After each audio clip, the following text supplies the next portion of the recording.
ನನ್ನ ಹೆಂಡತಿ ಕೇಳಿದ್ರು, ಈ ವಯಸ್ಸಾಗ ಯಾಕೆ ಇರ್ಬೇಕು ನಿಮಗೆ ಇದೆಲ್ಲ? ಇಲ್ಲ ಇಲ್ಲ ಚಲೋ ಮಾಡ್ತಿದ್ದಾರೆ, ನೋಡೋಣ ಕೇಳೋಣ ಅಂತ ಬಂದೆ. ಭಾಳ ಆಶ್ಚರ್ಯಕರದ ಸಂಗತಿ ಇದು.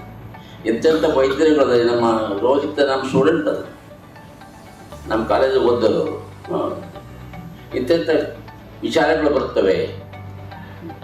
ಎಂಟರ್ಪ್ರೈಸ್ ಕೆಪಾಸಿಟಿ ಹೆಂಗಿದೆ, ಭಾಳ ಆಶ್ಚರ್ಯಕರ ಸಂಗತಿ. ಅಜೀವ್ ಕುಮಾರ್ ಹೇಳಿದ್ದು ಭಾಳ ಆಶ್ಚರ್ಯಕರವಾಗ್ತದೆ. ಸಣ್ಣ ಸಣ್ಣ ಇದರಲ್ಲಿ ಅವ್ರ ತಂದೆಯವರು ನಮ್ಮ ಪುಟ್ಟಣ ಶೆಟ್ಟಿ ಹಾಸ್ಟೆಲ್ ಒಳಗೆ ಅವರು ಮೆಂಬರ್ ಇದ್ದರು.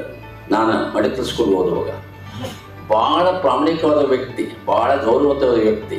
ಎಂತೆಲ್ಲ ವಿಚಾರ ಕೇಳಿದರೆ ನಮಗೂ ಸಹ ವಿಚಾರ ಬರುತ್ತೆ, ಏನಾದ್ರು ಮಾಡ್ಬೋದೇನು ಸಮಾಜಕ್ಕೆ. ಕೇವಲ ಸಮಾಜ ಅಂದರೆ ವೈದೇಶಿಕ ಸಮಾಜ ಅಂತ ಹೇಳ್ತಾ ಇರಲಿಲ್ಲ. ಸಮಾಜ ಅಂದರೆ as a hole, community as a hole, village as a hole, nation as a hole. ಅದಕ್ಕೆ ತಮ್ಮೆಲ್ಲರ ಪರವಾಗಿ ನಾನು ಶಾಲೆಯವರಿಗೆ ಭಾಳ ಅಭಿನಂದನೆ ಸಲ್ಲಿಸಬೇಕಾಗುತ್ತೆ. ಶಾಲೆ ಇನ್ನಷ್ಟು ಬೆಳೀಲಿ, ಇನ್ನಷ್ಟು ಮಂದಿ ಕೂಡಿಸ್ಲಿ. ಇನ್ನು ಭಾಳ ಮಂದಿ ಮೆಂಬರ್ ಆಗಿಲ್ಲ. ಬೆಳಗಾವಿ ಒಳಗೆ ನಾನು ಭಾಳ ಮಂದಿಗೆ ಹೇಳಿದ್ದೀನಿ, ಮೆಂಬರ್ಸ್ ಮಾಡಿಸ್ತೀನಿ ಅದನ್ನು. ಸಂಸ್ಥೆ ಸಮಾಜ ಬೆಳೀಲಿ. ಮತ್ತು ಕಾಯಕವೇ ಕೈಲಾಸ, ದಾಸೋಹದ ಸತ್ಕಾಲದಲ್ಲಿ ನೀವು ಕೆಲಸ ಮಾಡ್ತಾ ಇದ್ದೀರಿ. ದೇವರು ನಿಮಗೆ ಎಲ್ಲ ಶಕ್ತಿ ಕೊಡಲಿ.